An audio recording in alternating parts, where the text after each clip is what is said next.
12 and Lexington, Kentucky. Rupp Arena has seen the best of college basketball through its storied history, but it has seldom seen struggles like this before from the Wildcats.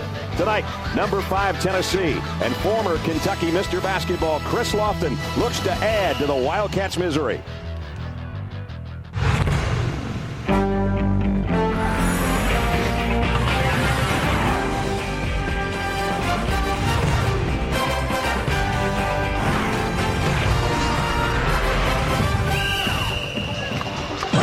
Super Tuesday continues from the Southeastern Conference, presented by KFC. And our matchup from a sold-out Rupp Arena, the Wildcats of Kentucky on their home floor against the Tennessee Volunteers, who have won 11 straight games. Welcome, everybody. I'm Brad Nessler with Jimmy Dykes. Right now, Tennessee, Jimmy, number 5 in the country. They are rising in the polls. Kentucky still searching for answers in 2 games under 500. Well, they are. And you think of Tennessee right now, they have a number 1 seed in their grasp. They have a chance at an SEC championship, but Bruce Pearl has done a magical job of keeping his team very hungry. Kentucky right now, if they want to be a player in the SEC like they always are, right, they must win this game tonight against the Volunteers. That's what their home fans are hoping for as we take a look at our Star Watch. And it's presented by Saw 4, the movie. Here's 2 guys that can light it up from the outside. Chris Lofton from Tennessee. He has been lethal in Rupp Arena, not only as a high school player. He's averaged 24 in this building as a college player. And for Kentucky, Ramel Bradley, how important is he? He has played all 175 of the last 175 minutes over 4 games. Lofton, Bradley, hard to guard. Here's a look at the starting lineups. First for the visiting Volunteers of Bruce Pearl. The backcourt, Smith, Lofton, and Jordan Howell. Up front, Tyler Smith, who's been a great addition, and Wayne Chisholm, who had a sensational game against Vandy last week. For the hometown Wildcats of Billy Gillespie, it's Bradley, Crawford, and Harris in the backcourt. And up front, Mark Curry and Patrick Patterson, the sensational freshman. Well, with more on the troubles that the Wildcats have had, let's check in third member of our group, Janine Edwards. Janine? Well, Brad, for a team that's enjoyed total SEC dominance, including 43 conference titles, the Wildcats are off to their worst start in 18 years. And it is all about the W's. So Kentucky is being criticized for their lack thereof. Slaying the Tennessee Dragon tonight would go a long way to change the tone of that conversation. Some feel it should be changing. Coaches like Billy Donovan and Bruce Pearl say they see confidence and competitiveness from these guys. But still, it is all about the W's. And they only have 3 of those in the last 10 games. And we are underway. J.B. Caldwell, Ed Corbin, and Sid Higgins are officials. And the visiting Volunteers and Howell have the first possession. How about 23,000 packed in for a club that's 7-9? That tells you all you need to know about Kentucky basketball and the passion that follows these Wildcats. Mark Curry picks up a foul in the first 10 seconds of the ball game.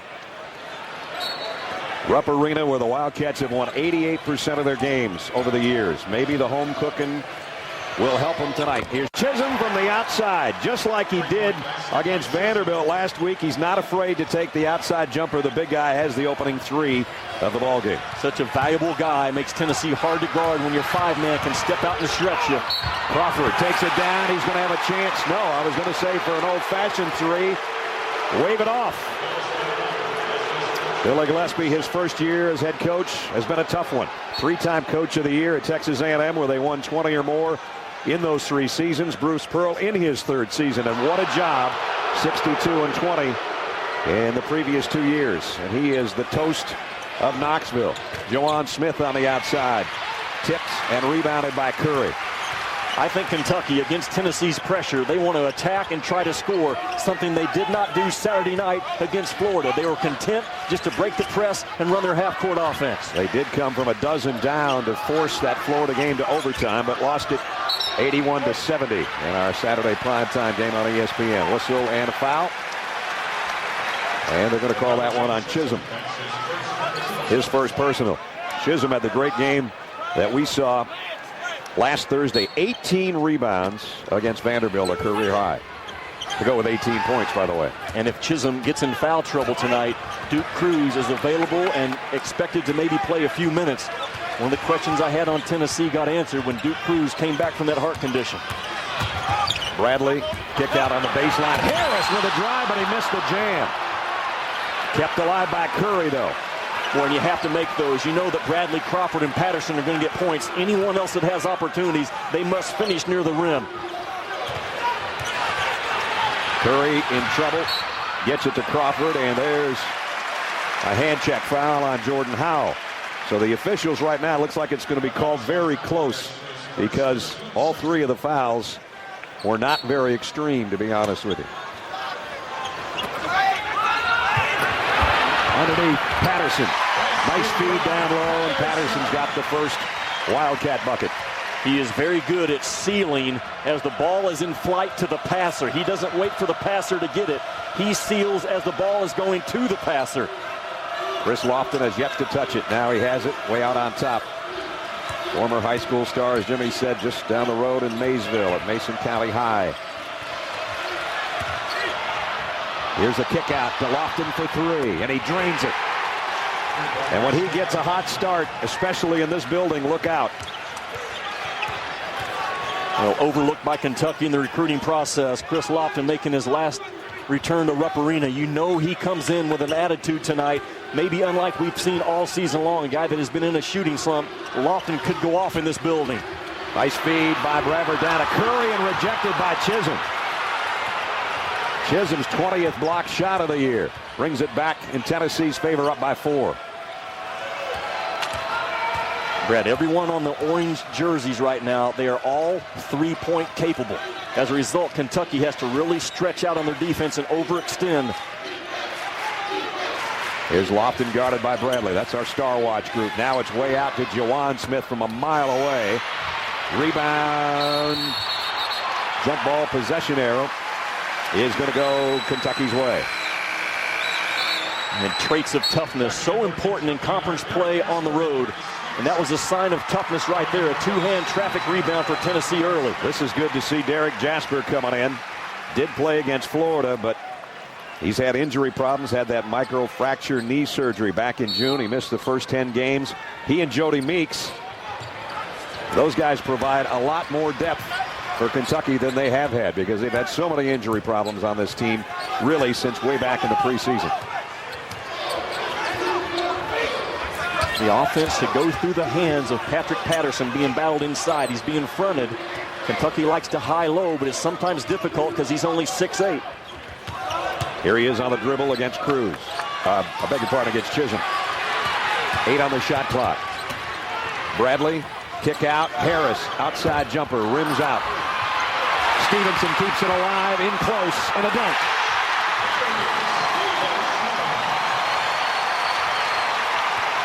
That gets the crowd into it for the first time tonight. What a spin move. No finish there, though, just a turnover. Kentucky with a chance to tie things up. Bradley in traffic.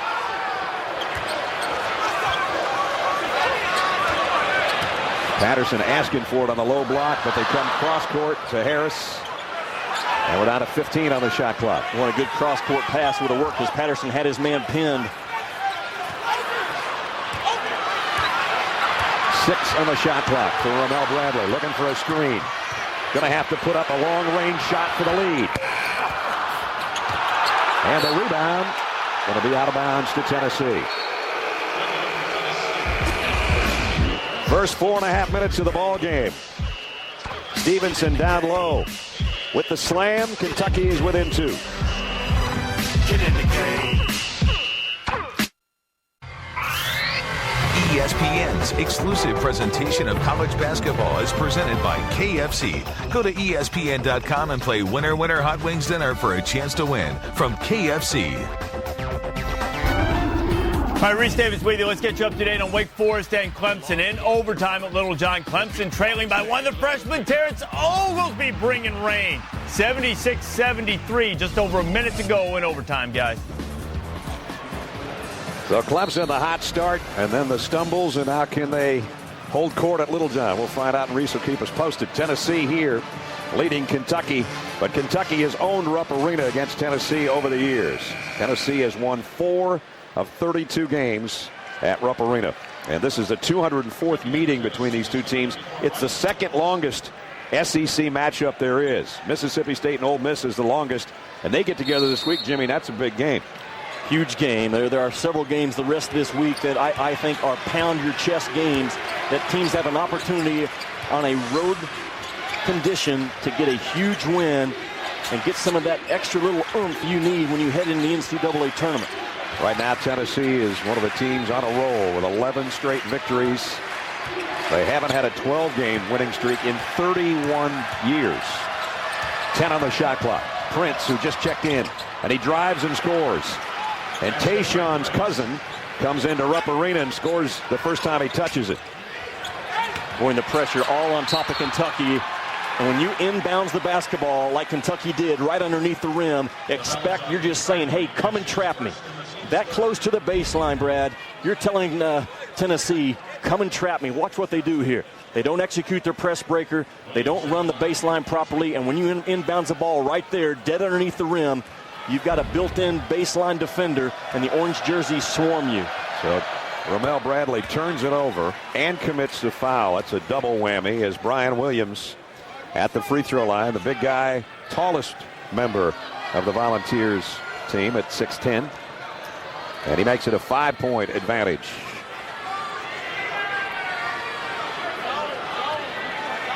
Williams, only a 50% free throw shooter coming into this. Hasn't been to the line that many times. Came in 8 out of 16. Got 1 of 2, so that's about what you'd expect, I guess. And it's 9-4. 5 minutes into the game, Tennessee in front.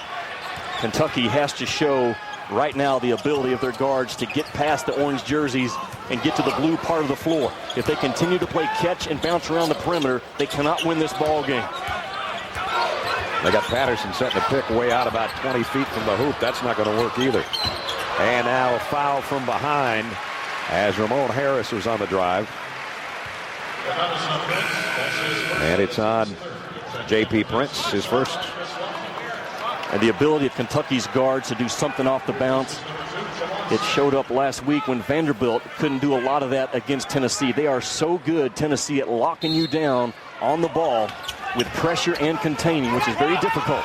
Ramel Bradley, tough to get the pass into Patterson. And the foul's going to be an undercut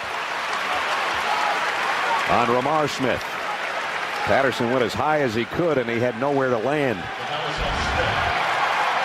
Ramar Smith is put in a tough position because they switched the out of bounds. So you've got a 6'2 guy trying to defend a 6'8 guy right in front of the rim, and that's the only hope Smith had, was try to back him out, and he gets called for the foul. And the reason for the big round of applause is number 23, Jody Meeks, who's had all kinds of injury problems with his pelvis and then a hip flexor strain.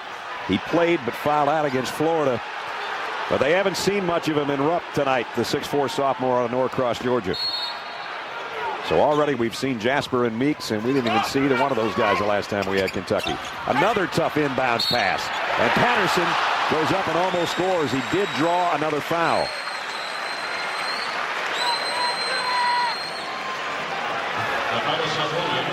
Foul on Williams. Here's some of the problems Kentucky's had with injuries. Patterson, the ankle, and Jody Meeks was out a bunch. Jasper with the microfracture knee surgery we talked about.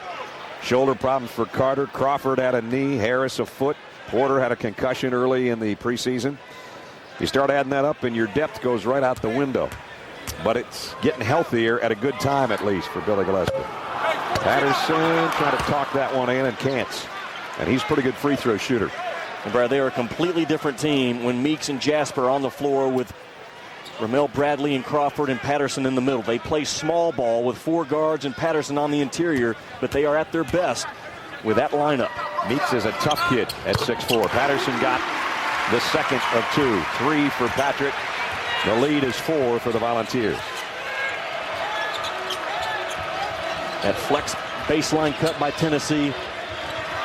Constant back screen motion, but always a threat to down screen and get shooters coming to the top. They had Lofton run twice back there, but he's got Meeks on him right now, and that's tough, as I said. And Meeks came up momentarily with a steal. Now Lofton the other way. Prince, the cross-court pass.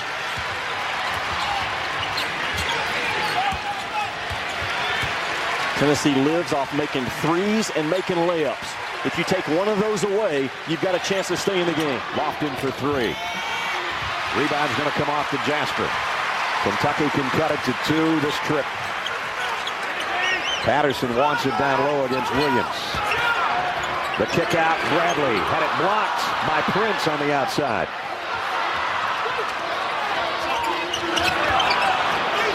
From the elbow. Good-looking 15-footer by Perry Stevenson. And again, so important for someone other than the big three to step up and be an offensive player for Kentucky. Oh, great leave underneath the Williams. The extra pass, and they still don't score. Great-looking pass from Ramar Smith. He just left it behind his head, and they don't get a basket out of it.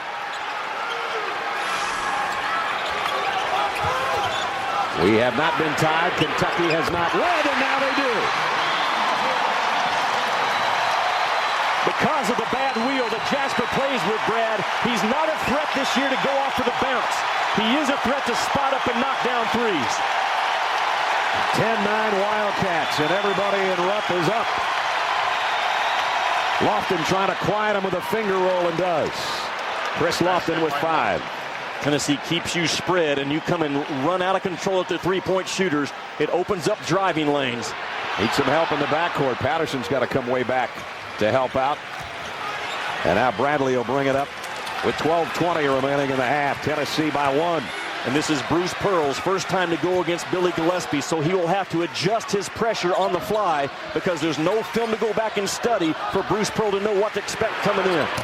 Bradley missed a 3. Rebound comes off to Childress. And that's Ramar Smith. In traffic. And a whistle and a foul on Kentucky. That one's going to be on Stevenson with 12 minutes remaining in the first half. Wednesday Night Hoops continues on ESPN. Big 12 action. Iowa State takes on number 2 Kansas. Wednesday Night Hoops presented by Staples. Tomorrow night on ESPN at 7 o'clock Eastern Time. Kansas moves up to number 2. North Carolina out of the number 1 spot. And Memphis in. Memphis with a game against Tulsa in midweek. And then we'll see them Saturday against Gonzaga at noon. And I've been waiting for Kansas to step up and show me some toughness in a tough environment. They did that against Missouri on Saturday and showed some of that pound your chest that I've been waiting to see out of Kansas. Oh, what a drive by Lofton and 1. Lofton's got 7. He's led Tennessee to a 3-point lead. That's a good-looking horse race. Speaking of horse races, my partner can do just about anything. He's got a horse race to call about the SEC when we come back. Got a horse race in the SEC. Here's my partner to call it. And they're off with the 75th running of the SEC Derby. Breaking to the front early are Tennessee and surprisingly Mississippi State. Following closely the 2007 Horse of the Year Florida. Another 2 links back is a pack of challengers led by Georgia, Vanderbilt, Arkansas, Auburn, and the even money pre-race choice Ole Miss. Still trying to find their best stride are South Carolina and historically dominant Kentucky trying to make a move along the rail. Alabama and LSU bringing up the rear can see them all, and that's how they stand after the opening quarter of the 2008 SEC Derby. Tennessee and Mississippi State out to the early lead. So LSU and Alabama can see them all. That means they're seeing tails there. LSU at 0-4.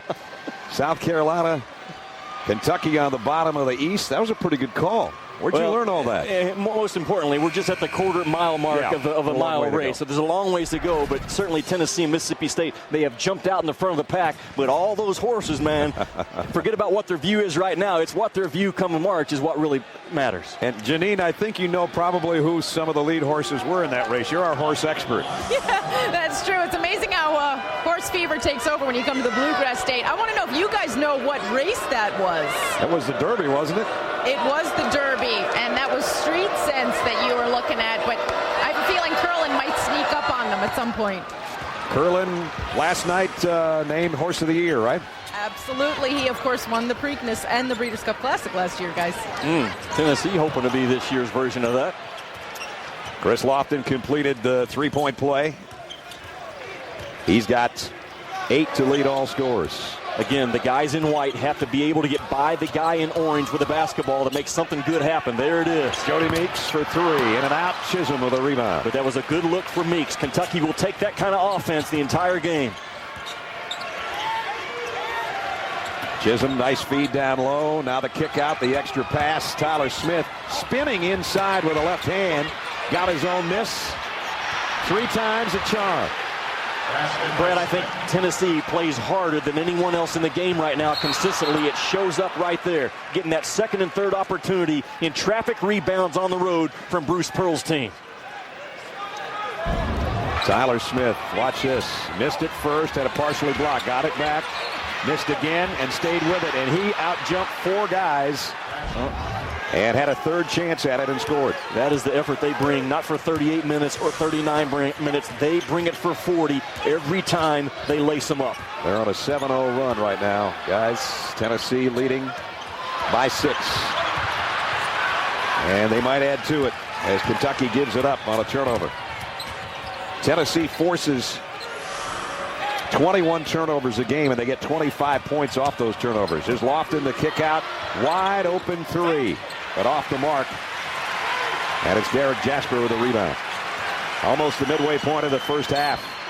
Kentucky has only led once at 10-9. They want to talk things over right now as they trail by 6. Volunteers 16-10 leaders, 10:24 to go in the half.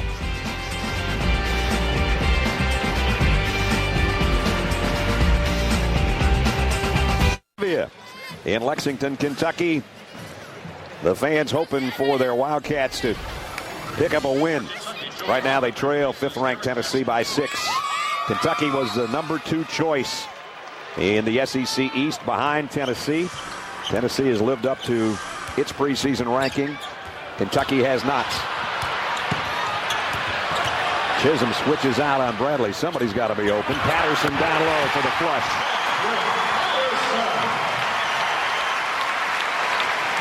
Again, Patterson's so good, Brad, at understanding when the ball is in flight to the guy that's going to pass to him. Boom! Boy, that's when he pins you and he nails you with that big frame as a freshman.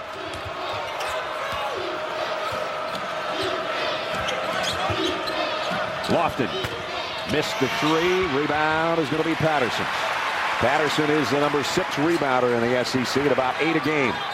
Whoops, but the big fella doesn't need to be dribbling it or throwing it away. That's another thing Tennessee will do to you. You get that rebound, they'll come and challenge your jersey to keep it from happening. And watch Patrick Patterson again. As the ball was in flight, he was getting his numbers squared up to the passer. And a lot of times, guys, they wait too late. He almost plays the game one pass ahead like a point guard on that low post position. Outstanding for a young guy. Smith, the kick out to Howell, who airmailed it to Chisholm. Chisholm's going to say thanks for the pass. Wayne Chisholm with 5. The lead goes back to 6.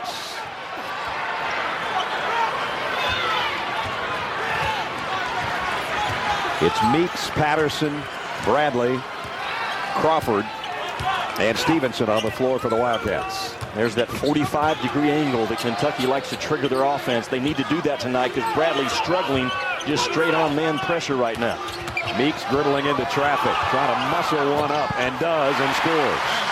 Jody Meeks, his first basket. Got to get back. Well, Crawford got back, but he picked up the foul. It's going to be Joe's second. Tennessee so quick to get it down the floor. Yeah, look at the shot clock was at 32, and that's after taking the ball out of the net and then running it up the sidelines. And you have to run with your head on a swivel if you're Kentucky and run fast all evening long. There's Duke Cruz. Mid-December, they realized he had a heart condition, but the doctors say now that he is ready to go after several specialists have seen him. I talked to Duke before the game. I said, "You ready to play tonight?" He had a big smile on his face. Said, "You bet. Trust me, I'm coming in." And I said, "You telling me that is probably not worth anything. The coach should tell me that." Let's check in with Janine. Well, Brad, his physician, Dr. Chris Kling, told me that he had some abnormal values or possible reduced cardiac function on their testing. But after 1 month of rest and consulting with 3 other preeminent cardiologists, Dr. Kling said they are confident that it is safe for Cruz to resume normal activity. Now, he did have just his first practice with the team yesterday. He is available to play tonight if needed, but Dr. Kling said Cruz will continue to be closely monitored for his condition. And Brad, the key there, what Janine said was that he has had a month of rest. This is not a guy that's been out with an ankle injury, and for the past 2 weeks he's been on an exercise bike and kept his cardio up. He is not in shape at all, so he will be gradually brought back into the rotation for Tennessee. When he is, though, it adds great depth to them. He's a very energetic guy. He's a great rebounder and defender. Nice transition basket by Kentucky. as Patterson feeds Stevenson for the slam, and Stevenson's got 6. I think every time Tennessee pressures Kentucky, Kentucky has to not settle for just breaking the pressure. Score every time against that Tennessee full court. Once in a while, Wayne Chisholm takes a 3 that just makes you scratch your headband. That's one of them right there. He hit one to open the ball game, and he just threw up a brick the last time. And now Kentucky can make it a 2-point game again if they score. Meeks drives in traffic. Again, so strong, but that time he doesn't finish. Somebody better get on Ramar Smith, and nobody did. And they are relentless in their pursuit of the basketball defensively and their pursuit of the rim offensively. Tennessee is. Bradley now trying to bring it up on his own with no help, and they're going to call him for the turnover. And that's a killer. Tennessee, you got to get back in a hurry because one of the Smiths will burn you. In this case, it's Ramar.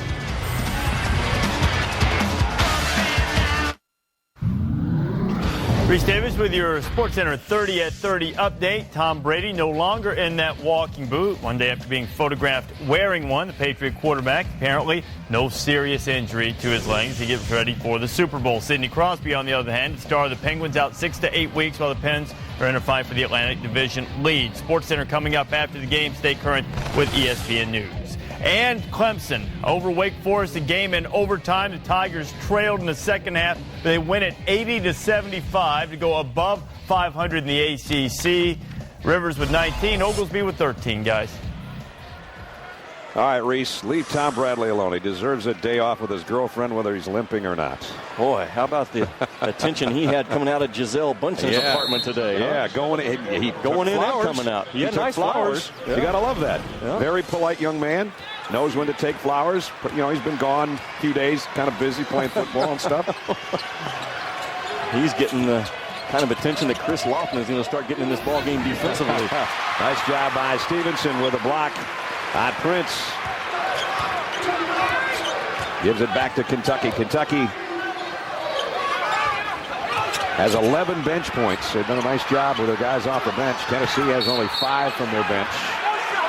And a whistle and a foul is going to be on Brian Williams off the bench. Brian Williams has a couple of personals now. College hoops continues on ESPN. Thursday night showcase. Gerald Henderson and third-ranked Duke taking on the Hokies of Virginia Tech. Thursday night showcase presented by T. Rowe Price. ESPN 7 o'clock Eastern time on Thursday nights. I tell you what, if Duke just had one Haas at 6'10", or a Patrick Patterson type guy, I would say that is the best team in the country because they have everything else, the effort, the guard play, the tenacity on both ends of the floor. I'm afraid they will get exposed in that area deep into March. But isn't it amazing with their youth and all the question marks they had early in the season? We did one of Duke's first games, and Coach K was telling us, I don't know, guys, we're not very good right now. Well, you know what? They're climbing the charts just like Tennessee is. You know why they're so good? Because they play so dadgum hard. Yep. I've talked about Tennessee and how hard they play, but nipping at their heels in that area. Certainly the Duke Blue Devils. You watch those guys play. They don't flinch on loose balls. They refuse to be screened. They don't let one mistake become two. They play hard and they play tough. Patterson at the free throw line, the number 7 scorer in the conference, the number 8 rebounder. McDonald's All-American out of Huntington, West Virginia. Chris Lofton still getting a breather over there. Sitting at about 3 yards away from mom and dad, who are right behind the Tennessee bench. Patterson got them both. Makes it a 4-point game again. There's Chris's mom and dad, Franklin and Kathleen, watching their son in their home state, Maysville, just about an hour down the road, maybe not even that far. Chisholm, tough catch, and another rejection by Stevenson, his second block in a row. And then Chisholm with a foul after it. Bruce Pearl can only smile. Wasn't crazy about the call. Good job by Tennessee to throw the diagonal pass. Chisholm spotted up on the weak side block. But those are the type plays that we didn't see out of Kentucky in November and December. That was a toughness play. And Janine talks about in the open that coaches around this league will tell you this is not your November, December Kentucky team anymore. This team will fight and scratch and claw.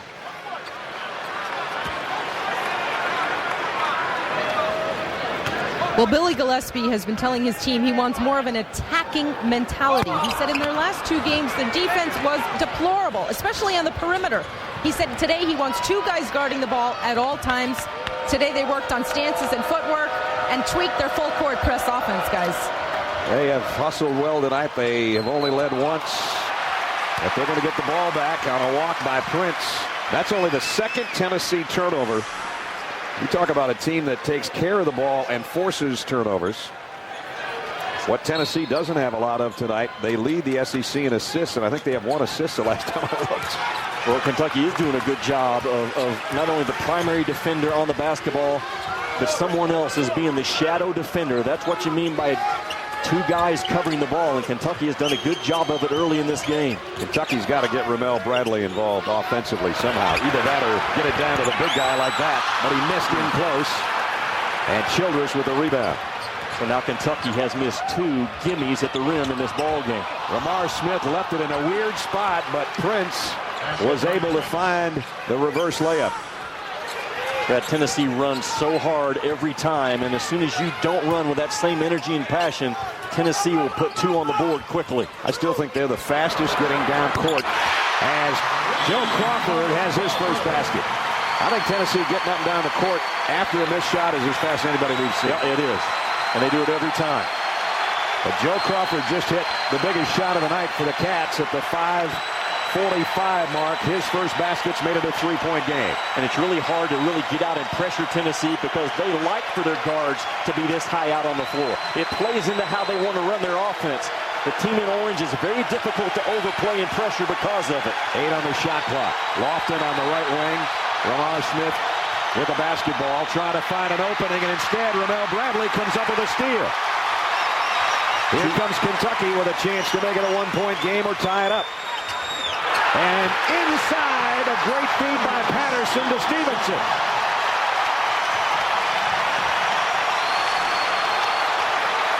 And right now, the 23,000, they're not thinking that we're 7-9. They're thinking we're giving the number 5 team in the country all they want. Under 5 minutes and a half. 24-23 Volunteers. Again, 10 on the shot clock. Lofton around a pick. Thought about a jumper. Childress will take it instead. Rebound, Crawford. Kentucky can lead this trip. And if they do, you'll really hear the crowd at Rupp Arena.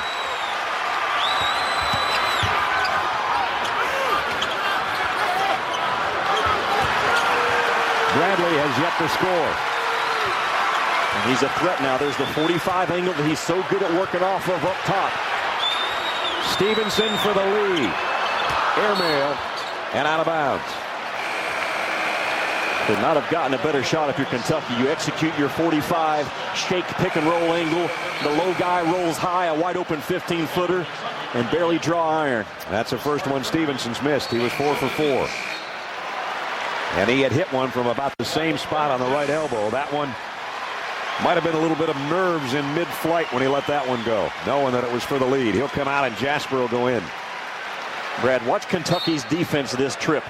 Not only the guy that's guarding the basketball, but then within 6 or 7 feet of that defender will be another defender, almost being a shadow defender on the ball. There you see him right now. They're paired up top, but always the first guy has another guy rotating over, and there it is. Nice job by Tyler Smith to knock it off for Wildcat out of bounds and save a possession. And Bruce Pearl's going to meet his group at midcourt. Good thing there was a timeout. That would have been a little bit of a coach's box problem.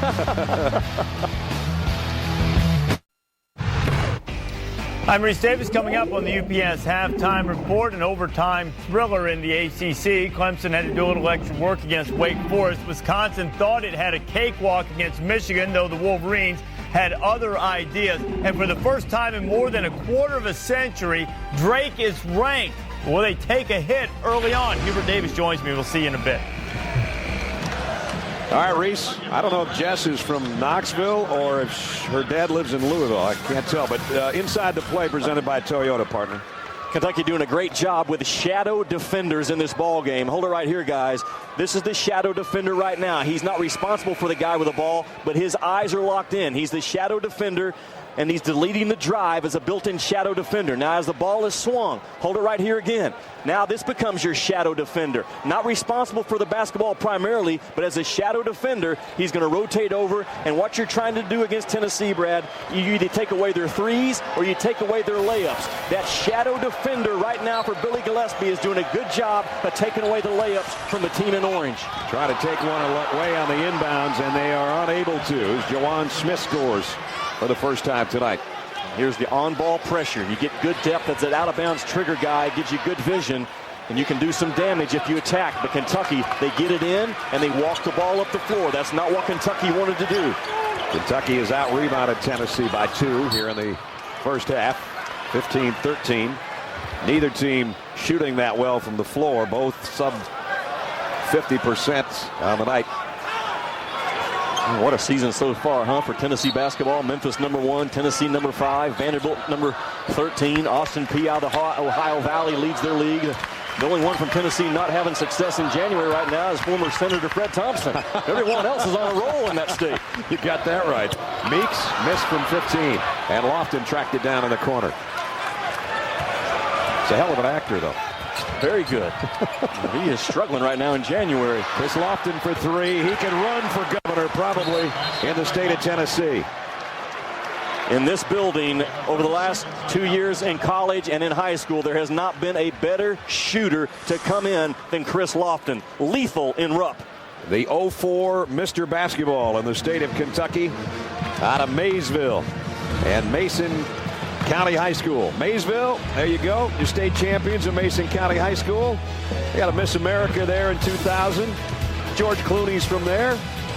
But probably the most important guy right now, at least to Tennessee fans, Chris Lofton. They got a lot of Kentucky stuff because it's the same color in Maysville, except way over there in the corner, you can buy a little bit of Tennessee gear. You know what? And there's a very proud mom and pop. Franklin and Kathleen.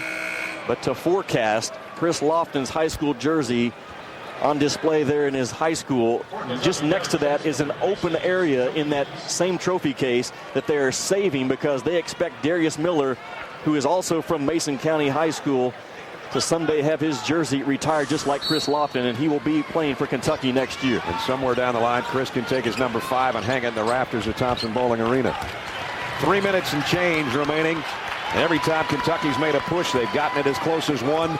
Tennessee has pulled it back out to 6 again. And that last one was courtesy of Chris Lofton. And now it could go to 8 right here. And Jaspers fouls Lamar Smith, and they're going to call it an intentional foul. Well, a costly turnover for Kentucky. Ramel Bradley is not a normal, natural point guard. At times he can struggle with pressure. And there you see a little bit of pressure on him as a passer. And he makes a habit pass from the wing up top. Every day you make that pass in practice against no defense. It's not going to be there on game night. And not sure about the intentional foul. I thought Jasper was trying to just make a hard foul on the ball and not allow the layup to go up. Lamar Smith coming off an excellent game over the weekend against Ohio State. Had 12 points, 6 rebounds, and 6 assists, and he knocks down both free throws. And they'll get the ball back. And here's another look. And Jasper, I don't think that's an intentional foul. I don't either. He's reaching in for the basketball, and I've seen a lot more contact than that and not get called. Now it's swelled to a 10-point lead, courtesy of that foul of free throws. And Jawan Smith scoring underneath, and 33-23 all of a sudden. Danger zone for Kentucky, even on their home floor, because Tennessee has spurt ability. They can end the half on a 6-8, 10-0 run if you don't go chin to chin with them. There's a lob underneath, and a foul. Patterson pushed on the move to the basket. Well, they've had a 7-0 run in the first half. They're in the midst of a 9-0 run right now.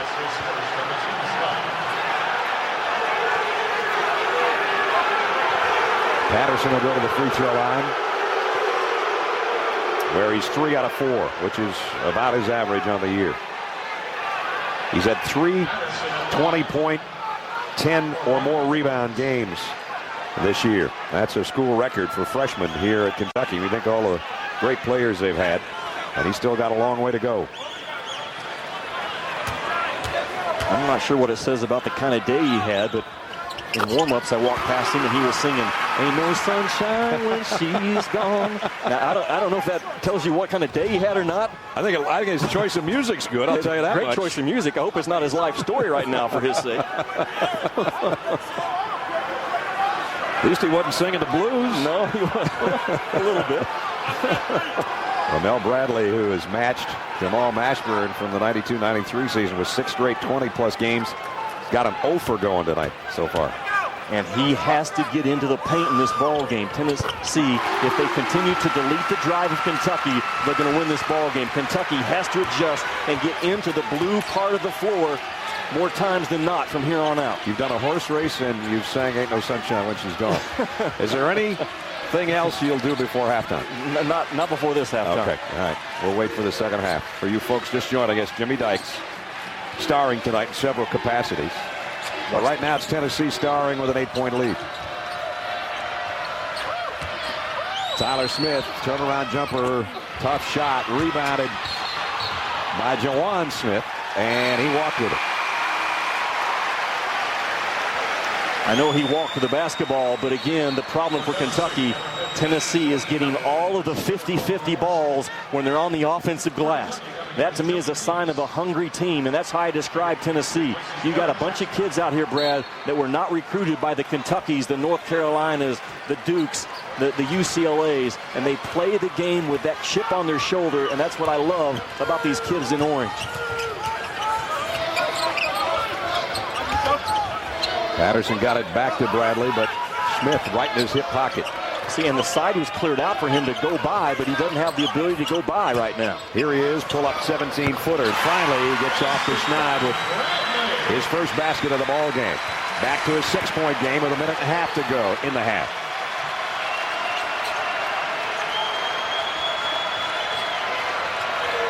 Reese and Hubert coming up at halftime, minute 20 from now. Chris Lofton fade away on the baseline, rebound Patterson. Crawford on the drive, and they're going to wave off the shot, foul before he made the layup. 1:13 remaining till halftime. Don't forget Wednesday night hoops presented by Staples, 7 o'clock tomorrow night. Big 12 action. Iowa State taking on the number 2 team in the country, the Jayhawks of Kansas. Chris Lofton picked up his first foul to send Joe Crawford to the free throw line. Joe, 1,165 career points in his Kentucky career. He and Ramel Bradley became the 54th and 55th Wildcats in history to go over 1,000. Jasper coming back in, and Bradley will go out. Bradley's got 2 fouls. Jasper has only 1. And they could ill afford to have Bradley pick up a cheap 3rd foul, so he might be done for the half. Crawford got 1 of 2. 4 for Joe. Lead down to 5. 1:10 left in the half. So they cut that 10-point lead in half. Yeah, they have. Kentucky's half-court defense, Brad, is good enough to win this ball game. Don't know if they have enough answers offensively, but you hold a high-powered offense like Tennessee to 33 points in the first 20 minutes. You've done your job if you're Billy Gillespie coaching-wise.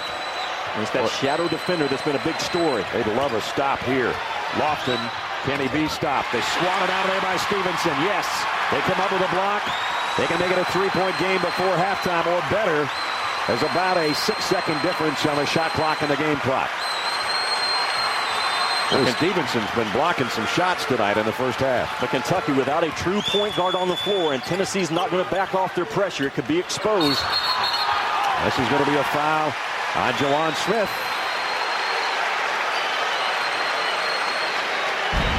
Talked about the shadow defender, but watch this time. The shadow defender up, but he gets too high, and you allow the gap right there. Boom. And Tennessee awfully good at reading that gap between the blitz defender, the shadow defender, whatever you want to call it. So when you come out in that position, you have to stay locked up in contact with your other defensive player, Brad, or Tennessee. Boom, right to the rim. Stevenson, the number 2 scorer on this team in the first half, has just matched Patterson with 9. He can make it a 3-point game again, and then you got to play defense. Crawford comes out. Ramon Harris goes back in. Crawford also with 2 fouls. Stevenson's had an excellent first half. He only averages 4 points a game, and he's working on 10 right here, and he's got it. Well, it's, let's see, 7 straight points for Kentucky. They're on the verge now of going in at the half, down 10 or 12, but they did not allow Tennessee to have that spurt the last 90 seconds. They need a big stop here for them. Final 6 seconds of the half. Lofton wants it, got it, long ball. Oh, he hit it! Way out in front of the Kentucky bench, as if to say, take that to the locker room. Wow. His third 3 of the half. And as if to say one more time, why did you not recruit me out of high school? Because in this building, there's maybe none better, and he has proven it as a high school player, and now for his 3rd trip in Rupp, lethal as a shooter, Chris Lofton. Lofton's got 14 as we check in with Janine. Coach, rate your productivity inside the paint so far this first half. Well, I don't know that we're getting enough offensive productivity, but inside we just keep fouling them. They shot a ton of free throws. I thought our post defense was pretty good, but in trying to guard them, whether we're fronting them or behind them, we're getting a lot of fouls called. And they're out-rebounding you right now, too. How do you correct that? Well, they're a good rebounding team. That's not one of our strengths. And they're 7-2 when they out-rebound their opponents, so we'll talk about that at halftime. Okay, we'll see you then. Halftime, 36-30. 14 points for Chris Lofton. A dramatic 3 to end the half. Tennessee by 6. Time for the UPS halftime report. Here's Reese and Hubert. Guys. All right, Brad, 2 more threes for Lofton in the second half. He'll be the most prolific three-point shooter in SEC history. 6-point lead for the Vols. Glad to have you along on the UPS halftime.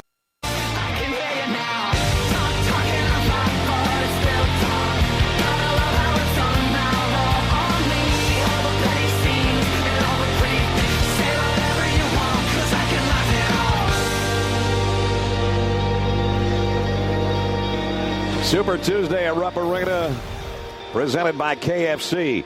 And at halftime, it's the Volunteers, the 5th-ranked team in the country, leading the Kentucky Wildcats 36-30. Welcome back to Lexington, everybody. Brad Nessler and Jimmy Dykes. Janine will join us in a minute. You know, back in the back at halftime, I heard things like getting healthy. His personal playground was all about Chris Lofton. This is the 10th game he's played between high school and college, and he's putting on another show. Well, he is, and you knew coming in on the big stage in Rupp, this guy has been so good. He did it back in his high school days in the high school state tournament here, and went on to become the Kentucky Mr. Basketball. Was overlooked by Kentucky in the recruiting process, and Kentucky has paid dearly for it in every matchup, especially in this building. And the shot right before the half, his 14th point, boom, right there. A huge momentum basket for Tennessee to carry into the locker room. 14 points, 2 previous games at Rupp, 24 per. And he's already over his average. Kentucky trails by 6. And Janine, what did Billy Gillespie have to say? Well, I asked him how his team is doing keeping Tennessee off the offensive boards, because he had told us that that was a key to this game. And he said, not very well. He said we need to do an awful lot better with that. Rebounding, he's still not happy with how well his team is rebounding. He wants to make sure Patterson gets the ball more. They had a 2-rebound advantage, 17-15. Patterson had 3 of those boards to go with 9 points. It was Perry Stevenson who had the best half for Kentucky. 10 points, 4 rebounds, and 5 block shots. But it's Tennessee opening the half with a 6-point advantage. Patterson needs more touches. He only took 3 shots the first half. And think about this, Bradley and Crawford, they combined for 32 points a game. In that first half, they combined for 6. They have to get going in this ball game for Kentucky to have a chance. You know, we said that last week against Vanderbilt, and they responded. Wow, a nice drive by Tyler Smith. Shows what he can do athletically. And Tennessee leads by 8.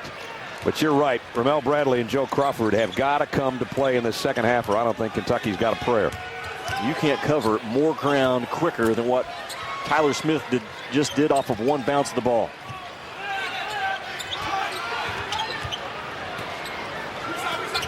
Here is Joe Crawford. 1 3-pointer for Joe in the first half. Ramel Bradley only has 1 field goal. Fadeaway jumper, got it. Well, that's a good start. Well, it's one of the few times Bradley has been able to take the ball to the blue part of the floor and then step back from it and create some space. He and Crawford have to drive that ball to the lane early in this half to get something going offensively. That's a good start for those guys. Howell's going to bring it back out on top. 15 on the shot clock. Lofton trying to shake Ramel Bradley. Hook pass back to Smith. And now baseline jumper for 3. And it's Jawan Smith that time.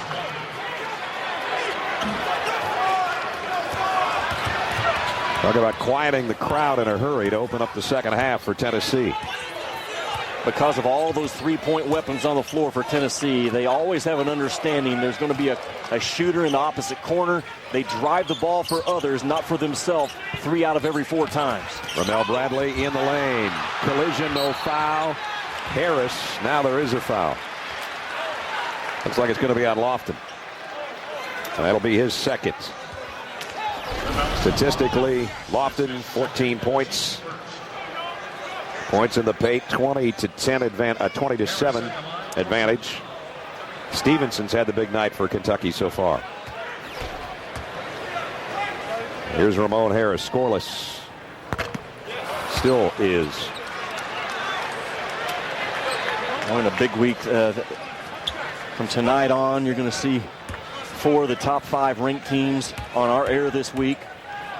We have a #1 team in the country, Memphis, on Saturday against Gonzaga. We'll see Kansas ranked #2, Duke #3, Tennessee #5.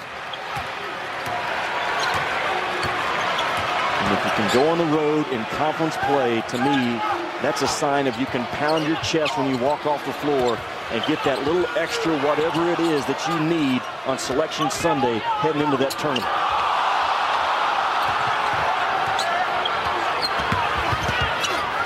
Chisholm, oh man.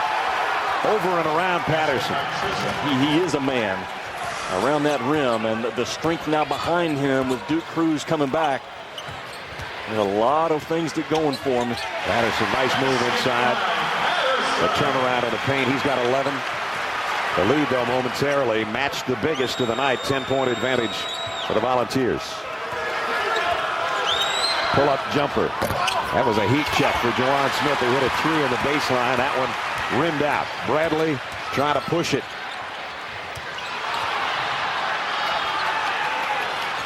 See if Crawford can get a shot. Bradley's got his to open the second half. Nice cut. Stevenson found the handle and threw it down. Good look, big man to big man. Patterson is a really good passer, Brad, when he catches that ball on the left block, because he can then turn to his left shoulder, and being a right-handed guy, that's when he's at his best as a passer. Every time it looks like Tennessee's going to run away and hide when they get up by 10, Kentucky's had an answer. The crowd realizes that. Now they need to stop. Jawan Smith, another 3. Back-to-back misses. Crawford to the rebound.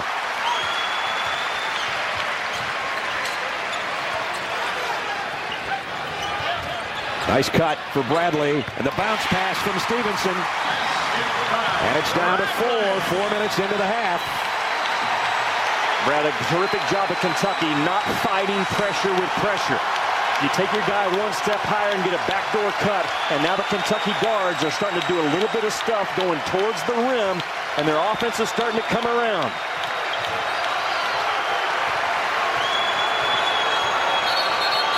Crawford with a hand check foul, and that's his 3rd. But Tennessee had a 10-point lead. Kentucky on a 6-0 run in this 75th year of excellence. We'll have our 75th anniversary moment in the SEC when we come back. Kentucky has cut Tennessee's lead to 4 with 15:39 to go in the ball game as we check in with Janine. Well, Brad, in this week's SEC moment, we thought we would take a look back at where it all began for the Kentucky Wildcats some 60 years ago. They have enjoyed unparalleled success, not just in the SEC, but on the national stage. In 1948, the University of Kentucky, led by Ralph Beard and Alex Groza, defeated Baylor to claim their first national title. Adolph Rupp's team also gave the SEC its first ever national championship. That 1948 win would be the first of 43 conference titles and 7 national championships for the Wildcats. Brad? And Jimmy, you slept on Coach Rupp's couch, I understand. I did. My first night as an assistant coach at Kentucky, I went in my office and they said, by the way, that blue couch, we used to be in Adolph Rupp's office, and I spent the night there just trying to absorb a little bit of something. You know what I'm saying? And what am I now? I'm not even in coaching anymore. That's how much I absorbed. I bet you couldn't even sleep when you heard that. Lofton missed a 3. Kentucky can make it a 2-point game. There's Patterson again on that left block. Crawford. Stevenson trying to look down to Patterson. Double teamed and had it stripped. Now J.P. Prince the other way, and he's hammered hard. And he's going to go to the free throw line, courtesy of Stevenson's foul.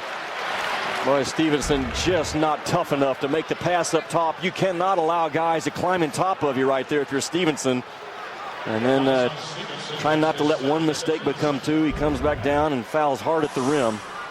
But the biggest problem for Stevenson that time, not strong enough to get those orange jerseys off of him because Patterson had the guy pinned down low.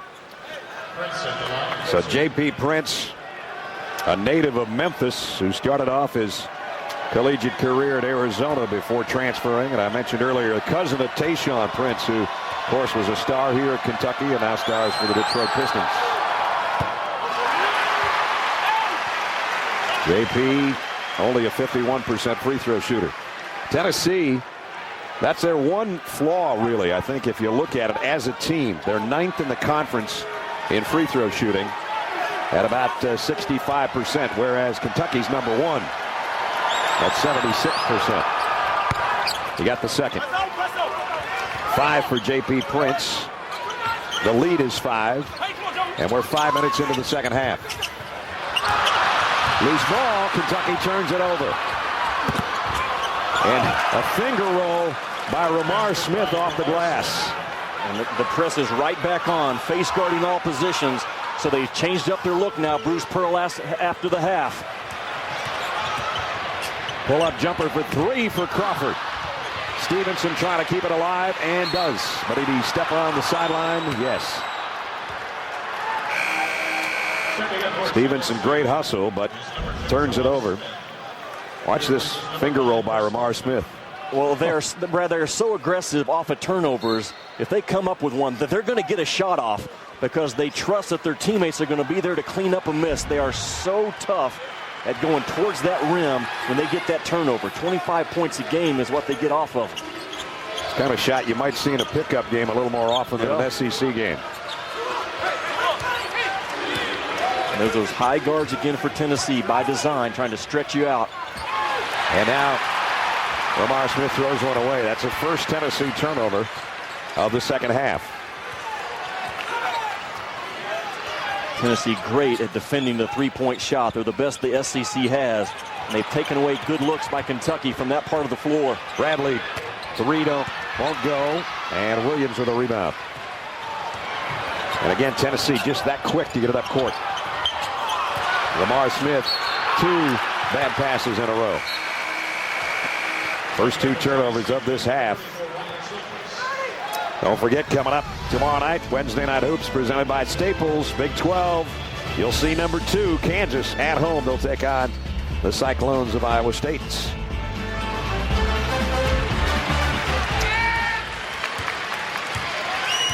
Mel Bradley has played a lot of minutes. Jimmy mentioned it. He's played every minute of the last 3 games. Another turnover, and this time Prince is going to make sure he doesn't go to the free throw line. Great job at Tennessee knowing that Kentucky trying to get the pinch post play. That's a scouting report turnover. Tennessee talked about it. They executed, and a huge 2 points on the road. Whistle foul down low is going to be on Brian Williams for a little bit of a hip check down there. What I'm talking about right here, you try the pinch post, and Tennessee reads it because it was not the primary defender, Brad, that came into play. It was Prince cheating off of the wing, knowing that when Kentucky goes to that set, they want to enter the ball to the elbow. Prince, a thief, rips and runs to the other end. Prince averages 11 points off the Tennessee bench, and he has 7 tonight. Well, and he has really blended well as a high-profile guy coming in from Arizona. Same thing for Tyler Smith transferring from Iowa.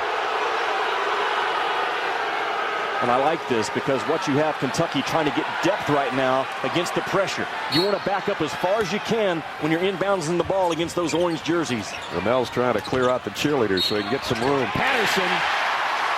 And a chance for a three-point play. Good-looking inbound play. Patterson made it count. And he can add one to it. Brad, that's why you get depth against Tennessee when you're inbounds in that basketball. Watch where Kentucky takes the ball out of bounds way back here. They have all this depth right here, and by rules, he could go back as far as he wants. But you get that depth as a passer, it allows you to get the pass over the top of the on-ball defender.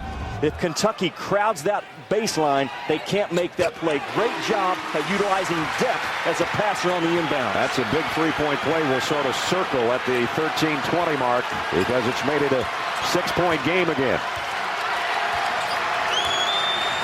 Lead has been as many as 10 in each half by Tennessee. Lamar Smith leaves it for Prince. Swatted out of there by Patterson.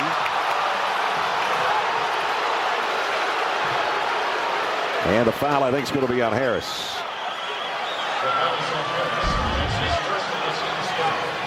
Again, Tennessee, they've made more of those kind of plays than Kentucky in this ball game. I'm talking about their guards and their perimeter players, Brad, able to take the ball to the rim. Kentucky has to start doing that, or they're going to stay in that 6-8 point deficit in this ball game. They just need a few of those plays to try to tighten this thing up.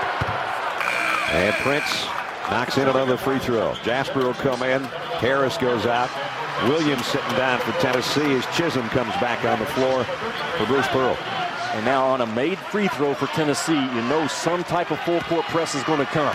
Kentucky has to execute it. You can't gamble and just hope. You have to have a plan against this pressure. Here's the make and here's the press. Chris Lofton doesn't have to be out there right now. His team has got an 8-point lead without him.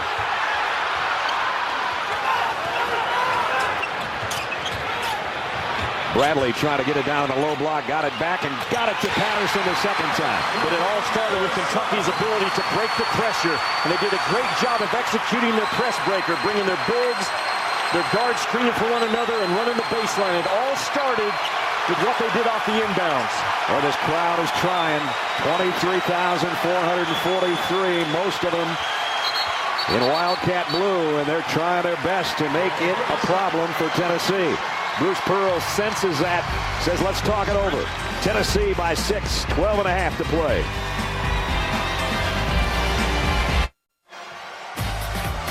You know the Tennessee pressure is going to come now in this ball game. Kentucky has to do a great job in their press breaker. Run Patterson up from the back line. Their guards going to screen for one another, Brad, and then space off of each other so the double team can't come initially. If those aren't there, run the baseline. Now you have another big running from the back line, so you have 4 good options, and you can always come back to an option if you pass it up. There you see him run the baseline. The guards have screened, come back to a guard. Now break the press, throw it over the top, and you're off and running. Bradley doesn't do a great job here. He almost has a turnover, but because they initially executed their press breaker, bringing their bigs up, their guards screening, Billy Gillespie kids executed, it resulted in 2 points for Kentucky. And it has them back to within 6. 12 minutes and 35 seconds remaining. Lob underneath. Prince had it knocked out of there by Jasper. Nice job defensively by Derek Jasper. And now Kentucky's got a chance to slice into that lead a little further. And the guards get in the paint. I'm not talking about 10 or 12 times, just 4 or 5 times the remaining 12 minutes will really help Kentucky out. Bradley had his man out of position momentarily, thought about a 3. And now he's going to be bumped by Childress.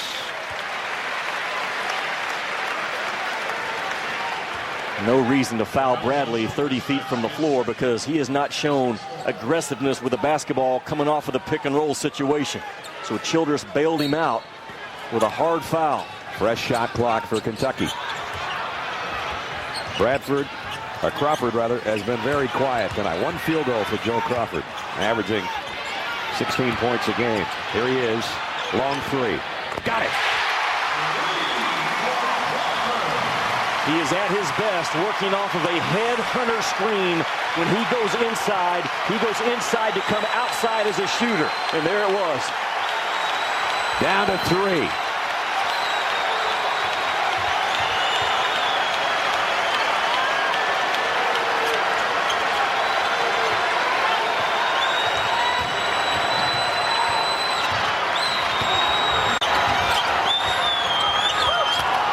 Lamar Smith in the paint.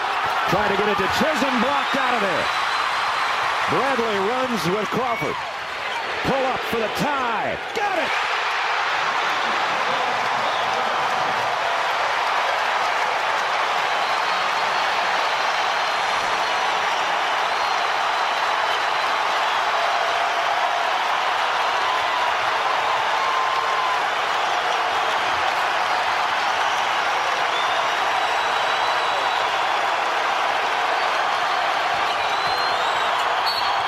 Off the glass and one. Patterson with a foul. Another nice drive by Lamar Smith. That is how you answer on the road. You don't fire a three. You attack that glass. Joe Crawford, 3 field goals tonight, all from three-point land. He tied it up momentarily, but Lamar Smith has taken the lead back for Bruce Pearl. Tennessee by a deuce.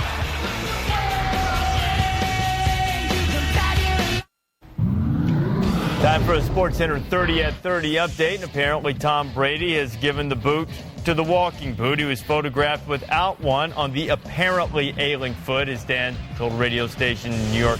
No big deal about the foot. Sidney Crosby, meanwhile, he's out 6 to 8 weeks for the Penguins. The NHL star has a high ankle sprain. SportsCenter coming up after the game. You can always stay current with ESPN News. All right, Reese, speaking of feet, Joe Crawford, back-to-back three-pointers on one of them, though.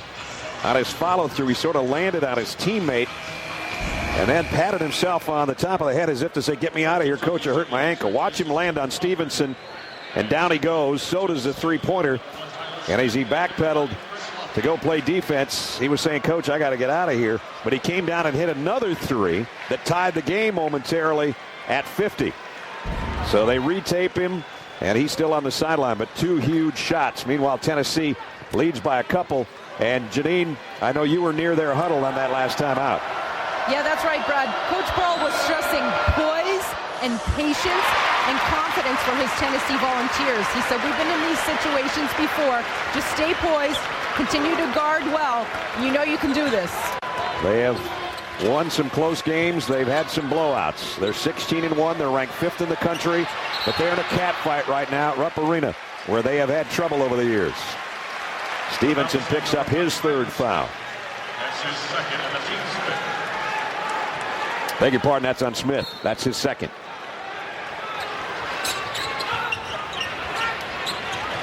Low block, and now out to Stevenson. Got his man up, around, under, tie game. Again, Patterson on that block now. He's a threat to score, but he's even more of a threat to pass. And Kentucky's starting to get better movement off of a Patterson touch.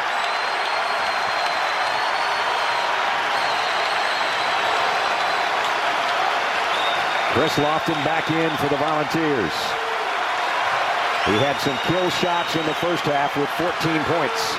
Now they're going to need him. 7 on the shot clock. Chisholm wants to get it out of his hands. He's going to have to take the shot. Rebound, Kentucky. Chance to lead. This is not the same Kentucky team that we watched lose in this building to Gardner-Webb and San Diego. They are tougher, and they're a little bit healthier. Their only lead of the ball game was 10-9 at about the 13-minute mark. Jody Meeks for the lead. Got it!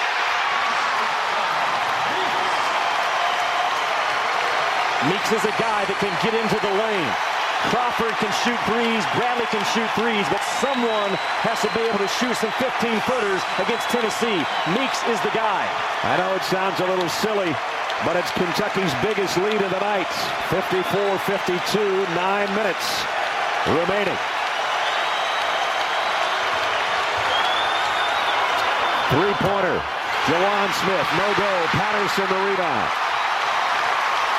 Maybe not the patience and poise that Janine talked about from the Tennessee huddle that time for Tennessee. They are a quick trigger team, but in this building right now, as lively as it is, maybe too quick. 8.5 to go. The crowd just holding its breath right now with Kentucky on offense. And a whistle and a foul underneath apparently is going to be on Patterson. Well, That's his third. Brad, he got in a chicken fight off the ball, and that's a mistake as a freshman. He's too valuable to get hugged up and tangled up off the ball. We talked about 4 wins ever in Rupp Arena.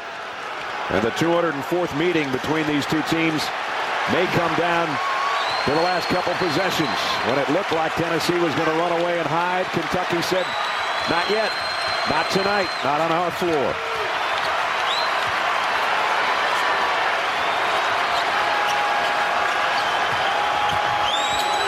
Prince.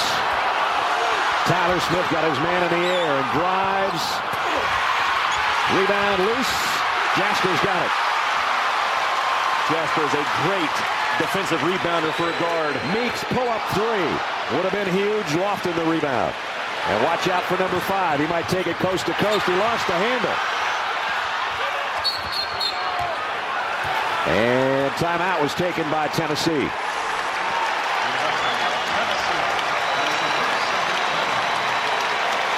.7:44 remaining in the ball game.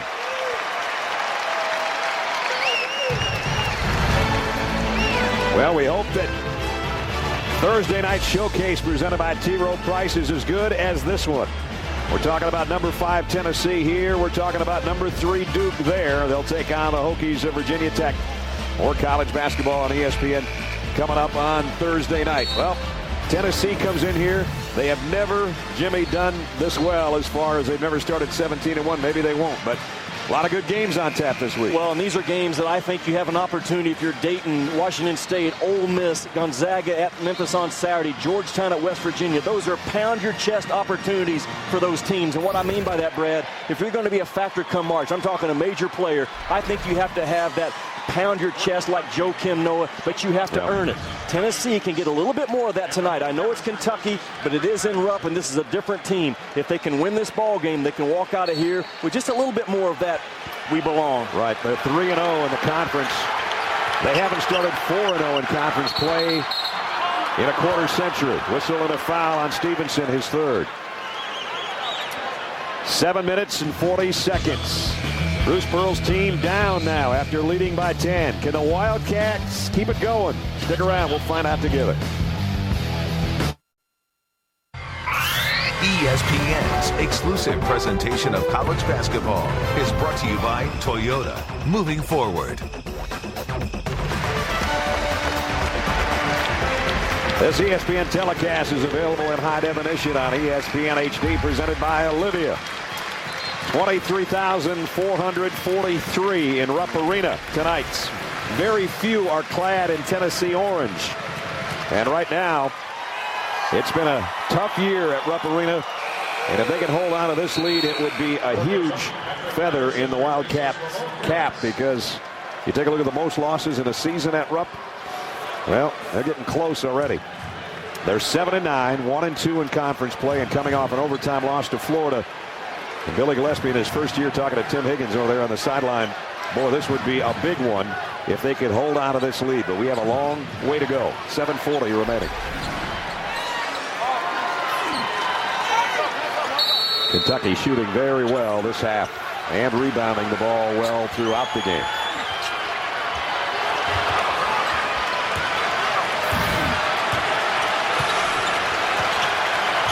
Both teams have trusted entirely their man defense. Howell took a 3. Prince kept it alive. Tied up, I thought. And yes, and it's going to Kentucky. Good job by Ramel Bradley. Probably his best defensive play of the night to get his hands in there on J.P. Prince. And Tennessee now, they take their press off. Remember when Kentucky executed their press breaker and went down and got 2 points? May have sent a little bit of a message to Tennessee, especially on the road. Tennessee may back off with their pressure the remaining 7 minutes.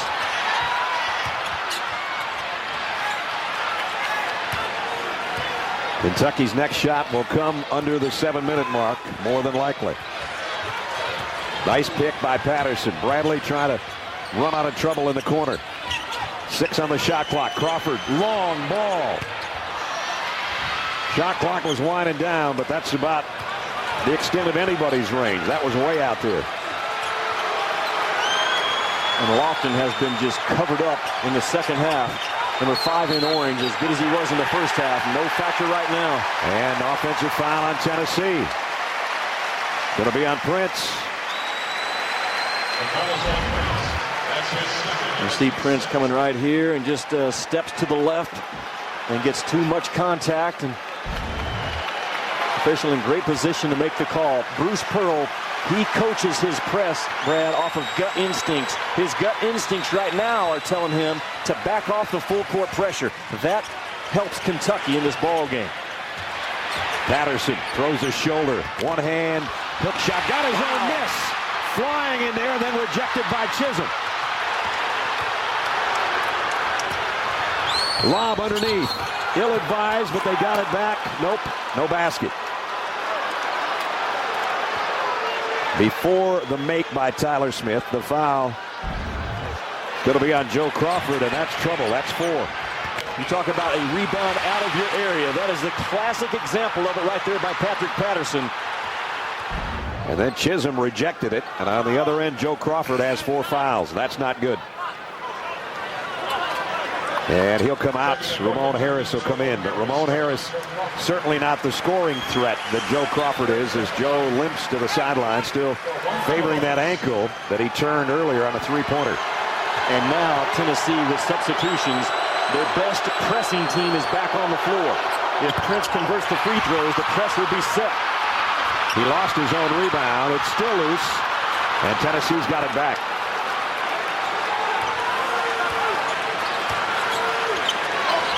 Six minutes remaining. Kentucky by 2. We've been stuck on 54-52 for quite a while. Kentucky 0-7 on the year when the opponent scores 70. That bodes well for him right now. Patterson picks up his 4th foul as Chisholm took him baseline.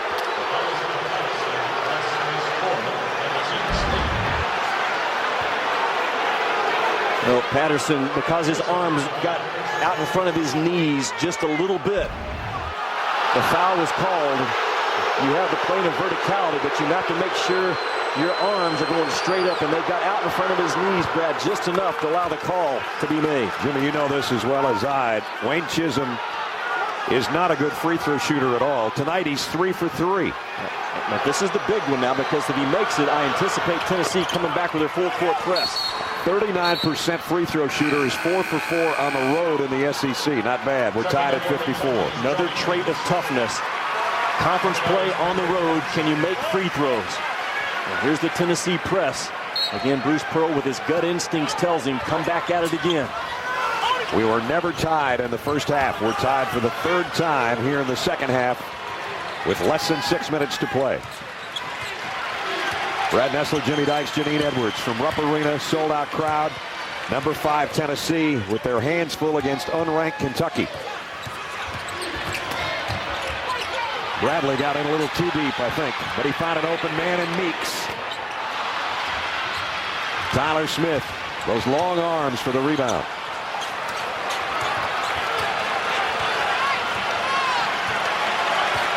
No field goals in almost 6 minutes. Kentucky continuing to guard the basketball with 1.5 guys, a shadow defender, always ball watching as the built-in defender. That has taken away Tennessee's aggressiveness a little bit, driving the ball to the paint. Lamar Smith has not been shy tonight about taking shots like that.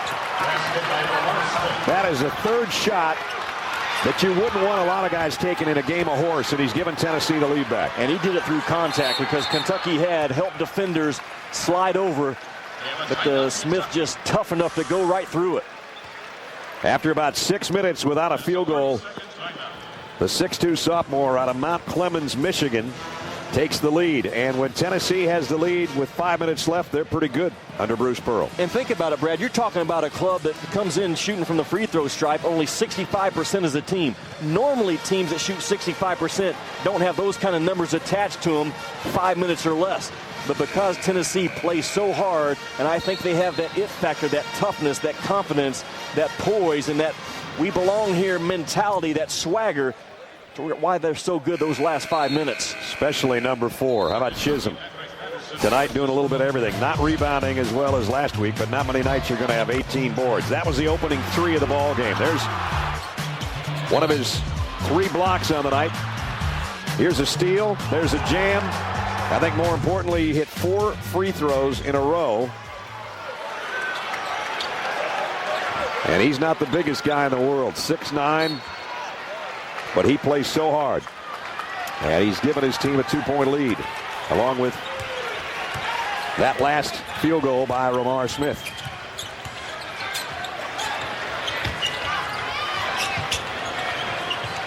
Bradley drives and kicks it out. Jasper, 3-pointer won't go. Rebound, though, kept alive by Stevenson. Kentucky down 2. Drive that ball. There it is. Oh, Jasper got the pass. Patterson could barely handle it, but he did finally find the handle. Bradley for the tie. Patterson battling underneath. Kentucky will have the basketball. Patterson staying with it down there. Brad, the last 2 minutes, Kentucky has driven that ball successfully past the initial defender, something that Tennessee did a great job of deleting in the first half. Kentucky now doing a little bit of damage. They just can't convert the shot that comes off of the defense collapsing. Under 4 minutes now. Bradley looking for a pitch from Patterson. Gets the switch with Chisholm, and now got the feed down low, but Prince blocked it once, but not the second time. Patterson's got 18. We're tied again.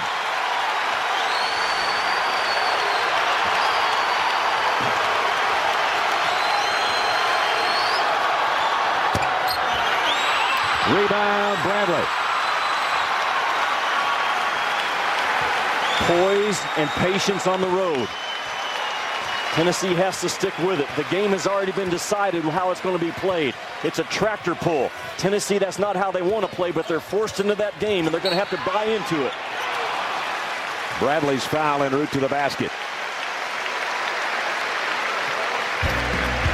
Patrick Patterson, the big freshman, having a big night. Persistence on his part. Tie game at Rupp Arena.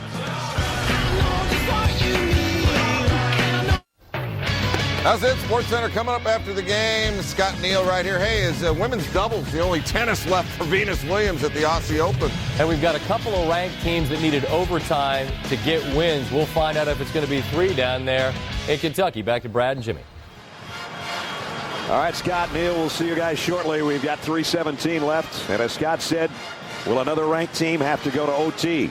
Tennessee and Kentucky tied at 56, 3:17 remaining in the ballgame. Brad, at halftime, Tennessee was on pace to score 72 points.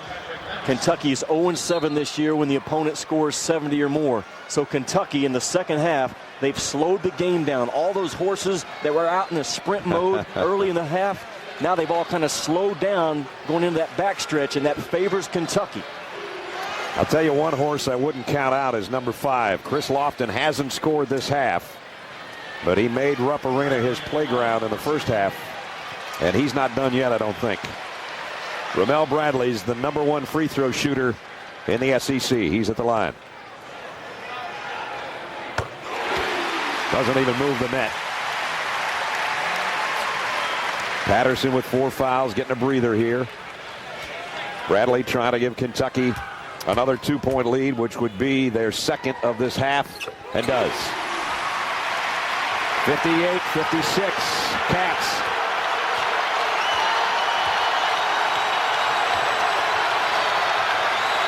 Ramel Bradley has been wearing Chris Lofton's jersey defensively this second half, and that better continue with 3 minutes to go. Now Tyler Smith was running the baseline, and Harris ran him over. But Tyler Smith goes to the free throw line. It'll be his first trip there tonight. Patterson's coming right back in. Brad, you have Tennessee, a high-powered, high-octane team.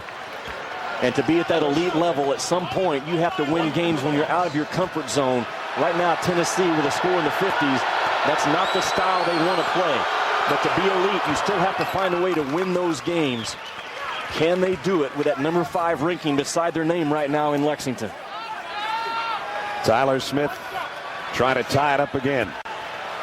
Smith, who transferred from Iowa, granted a waiver by the NCAA because of his dad's illness, his dad who passed away in the fall. Tennessee native missed the second one, but there's going to be a foul on the rebound. And let's see who it's on. Stevenson. That'll be his fourth. So now Stevenson and Patterson, the two big guys for Billy Gillespie, have got some serious foul trouble, especially if this thing goes an extra stanza or gets to that point. And if you're a poor free throw shooting team like Tennessee is, you have to make up for it in other areas, and Chisholm just did, because it was a 50-50 ball. 3 white jerseys were surrounding his 1 orange jersey, and his strong paws came down with it at a crucial time. Here's a guy who's not a good free throw shooter except tonight. 4 for 4 for Wayne Chisholm. That one way off the mark. 3 minutes, 4 seconds remaining. If you're just joining us, Brad Nessel, Jimmy Dykes, Janine Edwards at Rupp Arena, where 5th-ranked Tennessee has had leads a couple times in the ball game of 10. But now it's Kentucky at home, where Tennessee's had all kinds of trouble winning over the years, trying to fight back and win this ball game to keep a winning streak alive. And now we get a little chippy down on the baseline as we're tied again for the 5th time this half at 58-58. And here will come the Tennessee backcourt pressure again. Kentucky has to execute it. They can't just gamble and play helter-skelter, run around like the last day of summer camp. You have to have a plan and execute it. Tennessee in the midst of an 11-game winning streak, their longest in 8 years. And the press is paying off again. Kentucky had to take a timeout. Bruce Pearl loves it. Called that press off a little while ago, put it back on, and it paid off again. Tennessee trying to go to 4-0 in conference play. They haven't started 4-0, as you can see, in 26 years. And they're also looking for their first 17-1 start ever in school history. And for Kentucky, they've lost 3 of their last 4. They've only won 3 of their last 10. Coming off a heartbreaking overtime loss to Florida.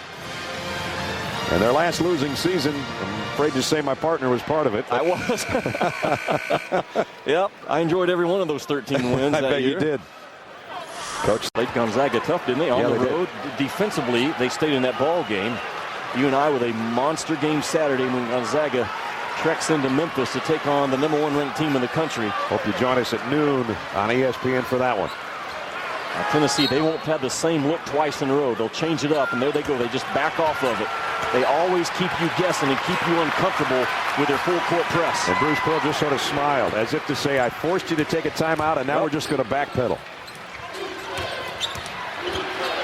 Under 3 minutes. Ramel Bradley runs out of real estate. Jody Meeks on a drive, and a teardrop by Jody Meeks. Remember when I said Kentucky 4 or 5 times this half, their guards have to get to the paint? I think that's the 5th time. They may have done it just enough to pull off an upset.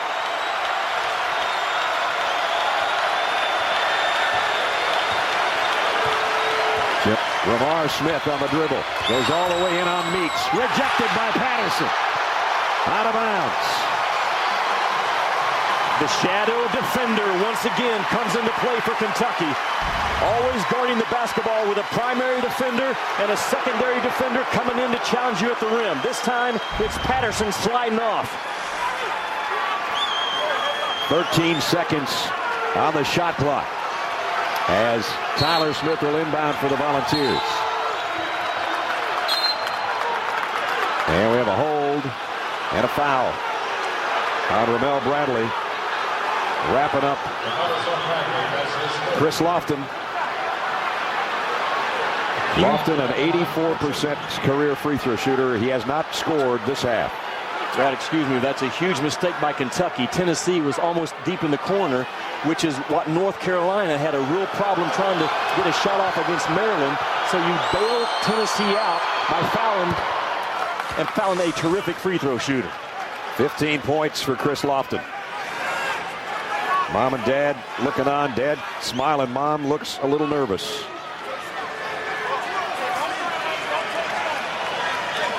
Trying to tie it up again with 2:19 left. Former Kentucky Mr. Basketball. And now senior leader of this Volunteer team, and he knocks them both down. Here comes the press. Now they put a guy on the ball, so a different look. Guy on the ball and 3 face guarding. Chisholm, the big guy, is on the ball. But Jasper got it in to Stevenson and out of Bradley. And there'll be 2 minutes left by the time Kentucky puts up another shot.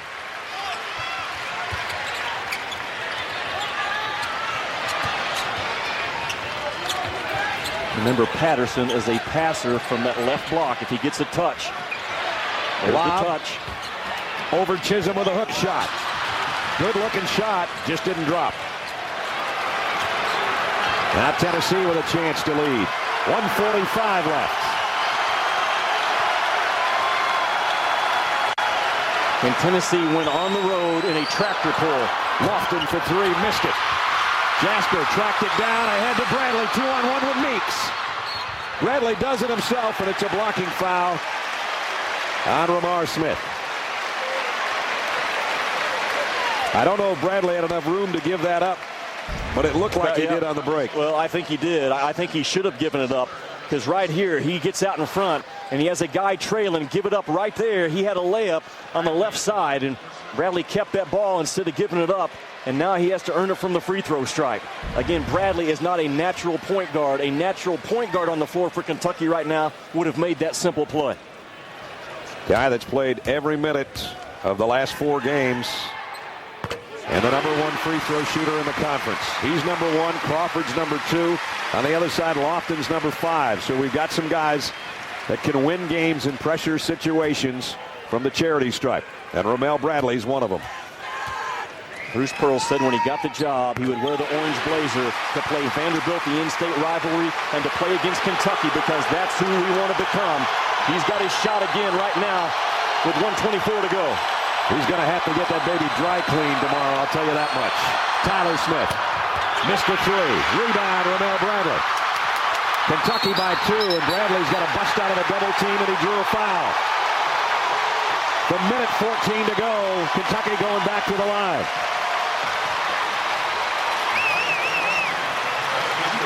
Three or 4 times in the last 8 minutes, Tennessee has not played with that poise and patience that Bruce Pearl told his club and Janine talked about coming out of a timeout. They continue to face guard Chris Lofton. That's guarding someone like you're playing second-grade basketball. Don't leave him, just stay with him, hug him up. And they have taken Chris Lofton out of this game in the second half by playing second-grade defense on him. Ramel Bradley, 10 points on the night. Perfect from the line. Still is 5 for 5. That's the biggest lead of the night right now for Kentucky. They can add one more to it. Game far from over. 1:14 left. Joe Crawford saying a prayer on the sideline for his backcourt mate to keep his string of free throws alive. A must-win for Kentucky if they're going to be a factor in the SEC this year. A must-win for Kentucky. They're up 4 with 1:14 to go. Their biggest advantage of the night. Tennessee's got to have an answer this trip. They'll be under a minute the next time they put a shot up. And they don't need a 3. If it's there, fine. But a hard 2, a tough 2, at least get to the free throw stripe. Jawan Smith double team. Lofton with Bradley on him. Long 3. And there was a timeout before that shot. And a great save by Bruce Pearl, because he did not like what he saw developing on the floor. So he burns a timeout with 15 on the shot clock, and is a huge save by Bruce Pearl, coaching his club right in front of him.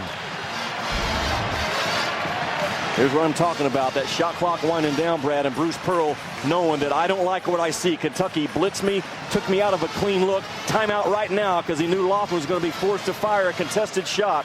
And you see Bruce Pearl right here. There he is. Yeah, I don't like it. Timeout, save the possession, draw something up and execute. He's just screaming timeout, and he just barely got it before Lofton lofted that 3 that did not count. Don't forget Thursday Night Showcase presented by T. Rowe Price. Number 3 Duke. They'll take on the Hokies of Virginia Tech. Coming up on Thursday night. I don't know if it'll be any better than what we've had here tonight. But this is what you get at Rupp Arena. You used to coach here. Yep. Used to come in here as a player. I've been here a million times. 24,000 people right now are saying, okay, Kentucky, hold on to a 4-point lead. They have dominated this conference for 75 years. And they are not giving up hope. They've already knocked off Vanderbilt on this floor, and now they're trying to take down number 5. Lofton forces a 3 through a crowd. Rebound. Who's going to get it? Kentucky ball. Tennessee has to press now. They have to come with their pressure, Brad. They have to be in gamble mode right now. If they can't come up with a steal, you'd expect a hard foul on someone. Remember, the one win in the SEC, as Jimmy said, was Vanderbilt, and that was in 2 overtimes here. The only multiple overtime game ever played in this arena. Now in regulation, Kentucky can pull off another big win over a team from the state of Tennessee if they can hold on for 37 seconds. Billy Gillespie's press breaker has worked to perfection. He has kept Derek Jasper at 6'6", the guy making the inbounds pass. Derek Jasper at 6'6" can see over the top of those orange jerseys. Kentucky has not turned it over against that Tennessee press because of Derek Jasper on the floor. Jody Meeks, who has seen limited action due to injuries this year. Sophomore out of Norcross, Georgia. An 80% free throw shooter, but he hasn't been to the stripe tonight. These would be 2 huge free throws. Another one goes down. If he hits the next one, there'll be nothing meek about it, but it's still going to be a 2-possession game with a half minute to go, regardless of the outcome of this free throw. Meeks got them both. Kentucky by 6. Now Tennessee comes up and run their fastest quick-hitting three-point shot play. What is it? There it is. Way out. Rebound, Patterson. And a foul.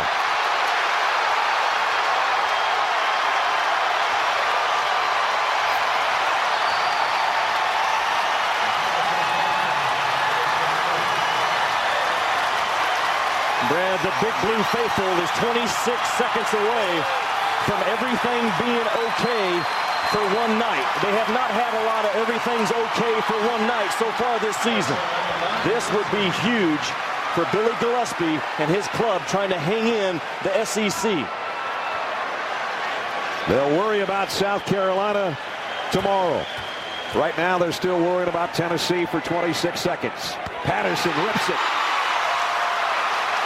19 for the big guy.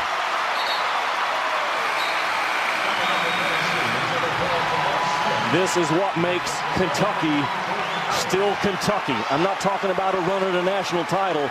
I'm talking about a club trotting in this building tonight at 7-9, and 24,000 people rose to their feet trying to help will them to one more victory in Rupp Arena in SEC play.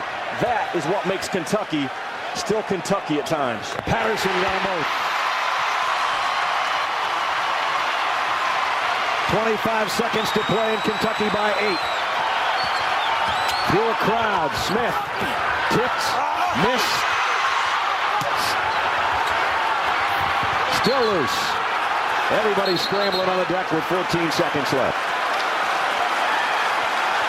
The most satisfying win for Billy Gillespie is 14 seconds away. He has done a great job of shielding his players from the media, taking the brunt of the blows, and in 14 seconds, his face. Tennessee hasn't scored in over 2 minutes, thanks to the Kentucky defense. Lofton, 3 goes. And all is not quite over at Rupp Arena, as Chris Lofton has just tied the SEC record for three-pointers made in a career. He ties Pat Bradley's SEC mark. That's his 366th career three-pointer. 12 seconds left. Wow. Well, you know what? Lofton's at his best, hitting contested shots. He earned a reputation last year, the best contested shooter in all of college basketball. And he keeps a little breath, what there is left in Tennessee, still going in and out. And now if you're Kentucky, the pressure's on you one more time to inbounds this basketball against one of the more feared presses in all of college basketball that will trot out in the orange jerseys. Jasper will be the trigger guy at 6'6". And you know in that huddle right now, they're talking about execution. Your bigs have to come with a purpose. Your guards have to screen for one another. The important thing is, Brad, to get a touch by Kentucky, catch the basketball, and cover it up, because you know Tennessee's going to come with contact. Remember, Kentucky has only one timeout remaining. That right there we have not seen from Billy Gillispie all season long, trying to close out a big game. Look at this. This goes down in high fives, but he still has 12 seconds and 5-point lead worth of work to do. Don't forget SportsCenter coming up next. Scott and Neil have all the talk about Tom Brady's ankle, all the action in college basketball and the NBA tonight, and a lot more in about 12 seconds, barring a miracle. Chris Lofton is still hoping for one. He's got 19 points tonight, but it doesn't look like the 19 is going to be enough unless Tennessee comes up with a steal and a shot here on this inbound play. And they're going for the steal. They're face guarding, going for the steal. And a great job by Kentucky again, Brad, to execute from the baseline out of bounds. What did Billy Gillispie do? He threw a curveball at Tennessee for the first time all night by throwing the ball along the baseline. As a result, you just step the guy back in. You try to close out the game. Look at this. Make the pass, step in, boom. Something Tennessee has not seen all night. Billy Gillispie saved it in his hip pocket, knowing that if I have to close out the game one more time, I have something I can go to. That may have been enough right there. And who would you rather have at the free throw line to try to seal the deal? 6 for 6 from the stripe for Bradley.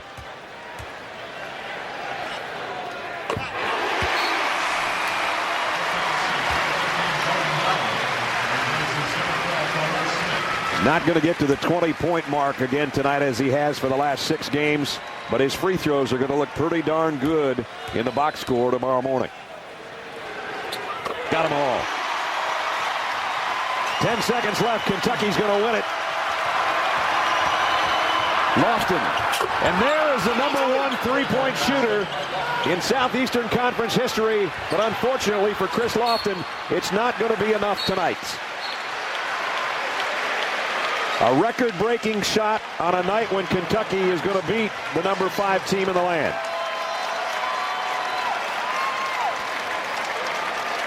We said he wasn't done at halftime when he didn't have any points about 12 minutes into this half. He ends up with a couple more threes. 22 points on the night, but it won't be enough. And Brad, what's interesting, this is a quiet Rupp Arena. They're up 4 with 3.8 to go, but they also know we're only 7-9, so they're not going to take anything for granted. But the final buzzer, you're going to see 23,000 plus come to life. And this is where Ramel Bradley can become a perfect 10 from the line. And put the game away. And he does. Final seconds. Kentucky is picked off the #5 team in the country. Here it goes. Hold on, partner.